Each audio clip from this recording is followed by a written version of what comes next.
Alors avec nous, donc Gérard Desbouilles, donc l'un des speakers de ce Tour de Franche-Comté 2014. Alors quel est votre résumé sur cette première étape mouvementée avec la météo?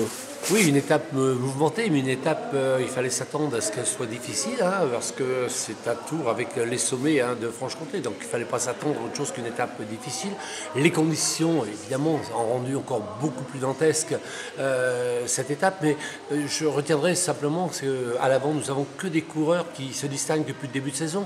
Donc finalement, on retrouve quand même la hiérarchie du cyclisme français avec des Julien Guay, avec des Clément Penven. On a vu un Romain Combo qui éclate de toute sa classe depuis le début de saison, qui fait partie des 3 meilleurs coureurs français, comme Clément Penven, comme Julien Guay.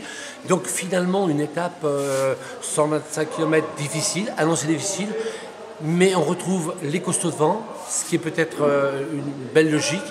À noter 2 choses qui m'ont un petit peu éclairé, c'est qu'on a un jeune coureur, Ariadaga, un jeune coureur qui débutait aujourd'hui sa carrière en France, ce jeune chilien de Pro Bike Shop, étonnant, surprenant, il a même surpris Maxime Larue, son directeur sportif, et qui est là pratiquement dans le final. Donc attention à ce garçon, il a 19 ans, et puis ce jeune coureur néerlandais, donc Jason Van Dalen, il est deuxième, aussi surprenant.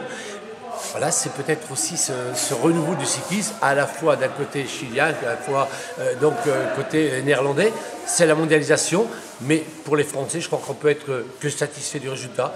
Moi, je ne suis pas étonné de voir un Romain Combo de l'armée de terre s'imposer. Je crois qu'il fait partie, je l'ai dit tout à l'heure, de ces coureurs qui éclaboussent de toute leur classe. Donc un beau maillot jaune ce soir ici à Moiron-Montagne. Merci Gérard et à demain pour l'étape 2.